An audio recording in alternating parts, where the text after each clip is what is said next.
Hello అండి, welcome back our channel. అందరు ఎలా ఉన్నారు? బాగున్నారా? బాగా చదువుతున్నారా?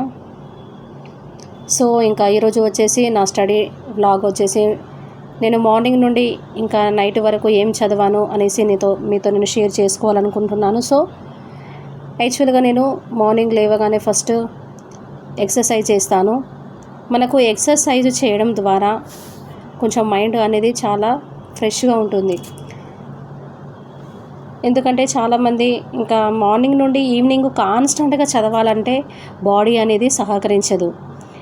బ్యాక్ పెయిన్ అని, ఇంకా బాడీ పెయిన్స్, ఏదో ఒకటి ప్రాబ్లంగా ఇష్యూస్ అవుతుంటాయి. సో మనము మన బాడీని మనము కంట్రోల్లో చేసుకోవాలి. మన బాడీని మనము మంచిగా కంట్రోల్లో చేసుకొని బాగా కాన్స్టెంట్గా కూర్చొని ఒక ఇంట్రెస్ట్గా చదవాలంటే ఖచ్చితంగా మనము మార్నింగ్ లేవగానే ఫస్ట్ చేయవలసిన పని వార్మప్ చేయడము, ఎక్సర్సైజ్ చేయడము, మెడిటేషన్ చేయడము. కానీ ఇది ఒక గుడ్ హ్యాబిట్ అండి.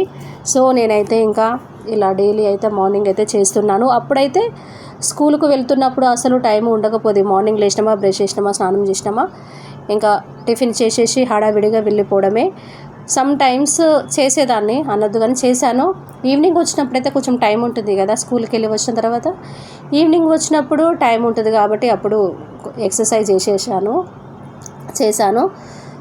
సో ఇంకా కాబట్టి ఇంకా వచ్చేసి నేను ఫస్ట్ ఇంకా ఫ్రెష్ అప్ అయిపోయిన తర్వాత బ్రేక్ఫాస్ట్ చేసిన తర్వాత ఇంకా చదవడం అనేది స్టార్ట్ చేశాను. ఫస్ట్ ఆఫ్ ఆల్ ఇంకా నేనైతే హిస్టరీ నుండి అయితే చదివాను. ఇంకా నేను డైలీ ఒక టాపిక్ వైజ్గా కొంచెం పాటుగా చదువుతున్నాను కదా, ఎందుకంటే ఒకటే సబ్జెక్టు చదువుతున్నప్పుడు బోర్ కొడుతుంది కదా, దాన్నే పదే చదవలేను. సో కాబట్టి నేనైతే ఒక్కొక్క పార్ట్గా ఫస్ట్ అయితే నేనైతే వచ్చేసి కంప్యూటర్ అవేర్నెస్ అయితే కంప్లీట్ చేశాను. సో కానీ దాన్ని మళ్ళీ నేను రివైజ్ చేయాలి. ఇంకా వచ్చేసి టీచింగ్ యాప్టిట్యూడ్ అంటాం కదా, టీచింగ్ యాప్టిట్యూడ్లో కూడా అందులో కొంచెం ఒక హాఫ్ వరకు చదివాను, ఇంకొక హాఫ్ కూడా చదవాలి. సో నేను ఇప్పుడైతే హిస్టరీ అనేది కంప్లీట్గా పూర్తి చేశాను. బట్ అది మనకు వన్ టైం చదవడం కానీ గుర్తుండదు కదా, కాబట్టి నేను మళ్ళీ రివైజ్ చేశాను. బిట్స్ కూడా చదివాను. ఇంకా వచ్చేసి ఇంకా ఫిజిక్స్, కెమిస్ట్రీ చాలా లెంతీ ఉంది ఆ వర్డ్స్ అయితే నేను యాక్చువల్గా తెలుగు మీడియంలోనే తీసుకున్నాను. ఎందుకంటే నా బేసిక్ తెలుగు మీడియమే, ఇంగ్లీష్ కాదు. ఎందుకంటే ఇప్పుడు బయాలజీలో కొంచెము డిఫరెన్స్ ఉంటుంది. ఎందుకంటే చిన్నప్పుడు మనము ఎలా చదివామో అలానే గుర్తుంటుంది. ఇంకా ఇంగ్లీషు కూడా అండి, ఇంగ్లీషు తెలుగు మీడియం వల్ల అయితే డైలీ ప్రిపేర్ అవుతూ ఉండాలి. ఎందుకంటే కొంచెమే మనము అది అంటే గ్రామర్ అనేది పోతుంది కదా, గ్రామర్ అనేది అసలు సరిగా ఉండదు. కాబట్టి నేను డైలీ అయితే ఇంగ్లీషు అనేది చదువుతున్నాను. రూల్స్ వచ్చేసి మనకి రూల్స్ ఉంటుంది కదా, verbs expressing feelings, mental actions and emotions. ఈ mental actions, feelings and emotions వచ్చినప్పుడు మనకి యామ్, ఈజ్, ఆర్ వస్తుంది కదా. Am, is, are verbs form వచ్చినప్పుడు మనకి ఇంక్ ఫామ్ అనేది యూజ్ చేయకూడదు. ఒక ఎగ్జాంపుల్ నేను చెప్తాను. నేను ప్రిపేర్ అయిన దాంట్లో అక్కడ he is loving her deeply అని ఉంది. హీ ఈజ్ లవ్వింగ్, ఈజ్ పక్కన అక్కడ ఏమొచ్చింది, లవ్వింగ్, ఇంగ్ ఐఎన్జి ఫామ్ వచ్చింది కదా, అలా రావద్దండి.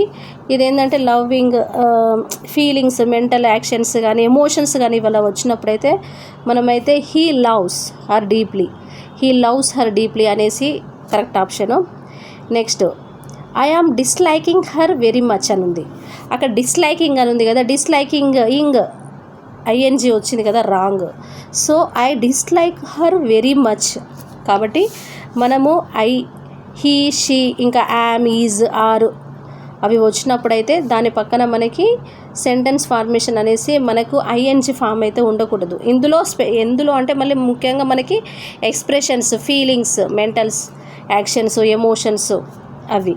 ఇంకొక వచ్చేసి see, hear, hope, leave, know etcetera are not used in am, is, are plus ing form. అంటే ఇక్కడ కూడా మనము సీ, హియర్, హోప్ ఇవి వచ్చినప్పుడైతే ఐఆమ్ సీయింగ్ ద డిక్షనరీ అని అంటాం కదా, ఐఆమ్ సీయింగ్. ఈ సీ, హియర్, హోప్ ఇవి వచ్చినప్పుడైతే ఇవి అది ఇంక్ ఫామ్ అనేది అస్సలు రావద్దు. యాక్చువల్గా I am looking into the dictionary అనాలి, లుకింగ్. నెక్స్ట్ ఐ హియరింగ్ అనద్దు, ఐఆమ్ హియరింగ్ సమ్ సౌండ్స్ అనద్దు, I hear some sounds.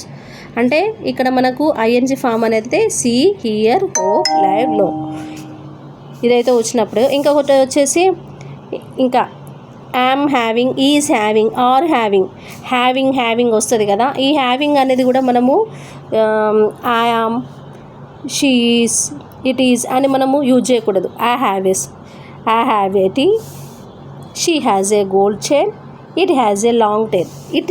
It is having a long tail అంటాం. ఇప్పుడు కూడా యామ్ వచ్చినప్పుడు, ఈజ్ వచ్చినప్పుడు, ఆర్ వచ్చినప్పుడు కానీ ఇక్కడ మనకి పొజిషన్లో ఉన్నప్పుడు పొజిషన్ ఫామ్ ఉంటాం కదా, ఇండికేటివ్ పొజిషన్, అప్పుడు హ్యావింగ్ అని అయితే రాకూడదు. ఇక్కడ వచ్చేసి హ్యావ్ హ్యాజ్ ప్లస్ పాస్ట్ పార్టిసిపులే రావాలి.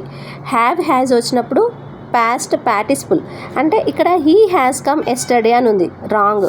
అక్కడ మనకి హ్యాజ్ పక్కన ఏం వచ్చింది, కమ్ వచ్చింది. అంటే కమ్ అనేది మనకి ఏ సెంటెన్స్లో వస్తుంది, ప్రజెంట్ టెన్స్లో వస్తుంది. కానీ ఇక్కడ పాస్ట్ పార్టిసిపుల్ అంటే రావాలి. సో కాబట్టి హీ కేమ్ ఎస్టర్డే, ఇదైతే కరెక్టే. ఇప్పుడు they have seen me, they have పక్కన మనకు ఏం రావాలి, పాస్ట్ పార్టిసిపుల్ అంటే సీన్ వచ్చింది. So he has gone home, he went to home అనేది wrong. So he has gone home అనేది కరెక్ట్. సో ఇంకా మనకి had plus past participle, example had gone, had done, had eaten. అట్లా మనకి had పక్కన ఖచ్చితంగా పాస్ట్ పార్టిసిపుల్ రావాలి. ఈకైతే correction of sentence అయితే నేను ఇంకా ఇంగ్లీష్ అయితే చూశాను. సో ఎవరైతే ఫస్ట్ టైం నా ఛానల్ అయితే చూస్తున్నారో లైక్ చేయండి, సబ్స్క్రైబ్ చేయండి, మర్చిపోవద్దు ఫ్రెండ్స్. ఎందుకంటే ఒక డౌట్ ఏంటంటే యాక్చువల్గా చదువుకునే వారిని ఎంకరేజ్ చేయండి, చదువుకునే వారిని ఎప్పుడు మోటివేషన్ చేయండి. ఎందుకంటే చాలా ఇప్పుడు ఛానల్లో చూసినట్లయితే మీకు తెలుసు కదా, అందరూ ఎక్కువ ఎవరికి సబ్స్క్రైబ్ చేస్తున్నారు, ఎవరికి ఎక్కువ లైక్స్ చేస్తున్నారు కదా. కాబట్టి అది నా రిక్వెస్ట్ ఏంటంటే చదువుకునే వాళ్ళని ఎప్పుడు మీరు ఎంకరేజ్ చేస్తూ ఉండాలి. ఎందుకంటే ఇది ఒక ఛాలెంజ్ లాగా, మోటివేషన్ లాగా అనుకోండి.